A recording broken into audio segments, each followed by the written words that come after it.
Serving with compassion. That's our 50th Jubilee value for August. And today's gospel passage blesses our Newman community's intention to continue serving with compassion. Sell your belongings and give alms.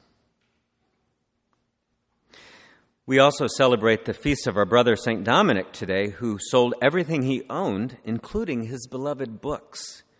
Students, imagine selling your textbooks, parting with those. Wouldn't that be sad?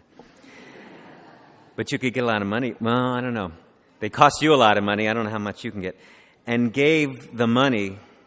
We love textbooks, though, right? Especially the authors of textbooks, right, Norbert? And gave the money to people who suffered from famine. He even offered himself, not Norbert, but St. Dominic. He even offered himself in exchange for a slave. Of course, giving alms is one of the works of mercy, which we might especially work on as a way of life during this year of mercy.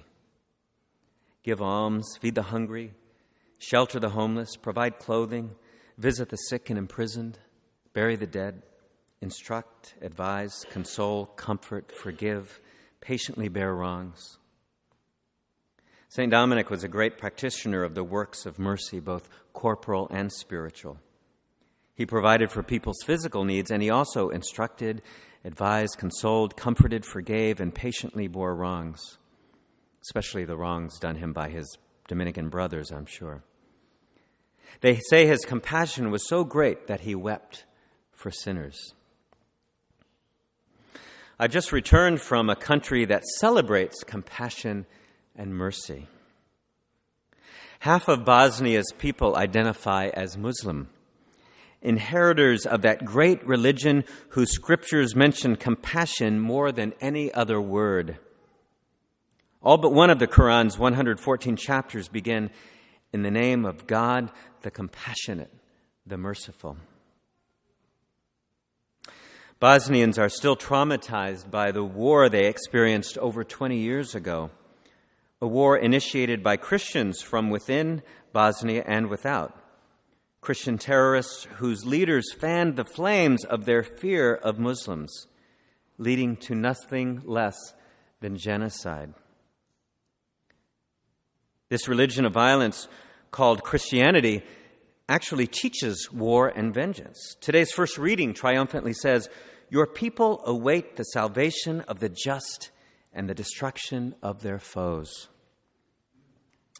This central figure in Christianity, Jesus, in today's gospel reading, even preaches about severe beatings or the compassionate take of having a lesser beating.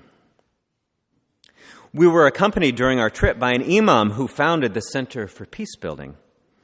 Vahidin first had to painfully, courageously let go of his hatred for his wartime enemies. Over the years, he, another imam, their wives, and other companions have painstakingly fostered healing and reconciliation. One of the dedicated staff members at the Center for Peace Building is a young American who recently graduated with a degree in genocide studies. She said that political leaders in the U.S.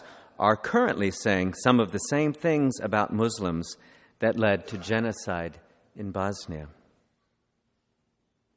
Too bad so many of us Americans are Christians and that Christianity is, after all, a violent religion. Otherwise, we could take seriously the scriptural teachings that pretend to promote compassion, such as the compassionate Good Samaritan or the compassionate father of the prodigal son. Even so, Christians have sometimes exercised compassion in Bosnia. The Franciscans, who were the only Christian clerics allowed to stay in Bosnia by the Ottoman rulers some centuries ago, are well liked in Bosnia for their peace-building presence over the years, including during the war in the early 90s. I've been emailing one Bosnian Franciscan who, after his father and other family members were killed in the war, almost lost faith, but instead found the grace and compassion to double down on his life-risking peace-building. He even founded an interfaith choir, something still almost unheard of in Bosnia, and very risky to do, believe it or not.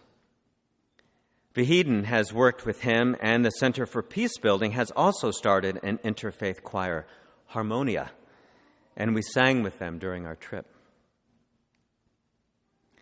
If only Christianity were a religion of compassion, it would especially be a religion of God's compassion.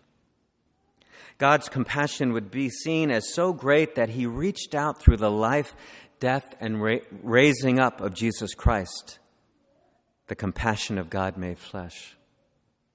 But maybe it's a good thing that our religion isn't a religion of compassion, because then we would be great beneficiaries of God's compassion. And today's gospel says that much will be required of the person entrusted with much.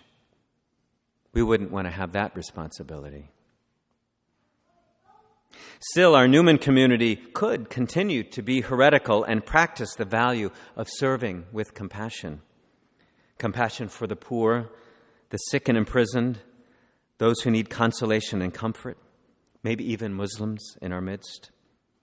We could have compassionate dialogue with people we disagree with, perhaps politically or otherwise.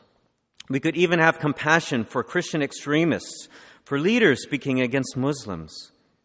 We could have compassion for those who have hurt us.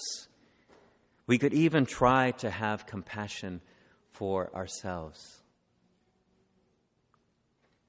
Compassion is a word that comes from the word for our innards. Compassion is also an action that comes from the deepest part of ourselves, that part where God dwells. Shall we dare to celebrate God's incomprehensible gut compassion for us and serve our friends, our enemies, and ourselves with the deep compassion of God that lives within us?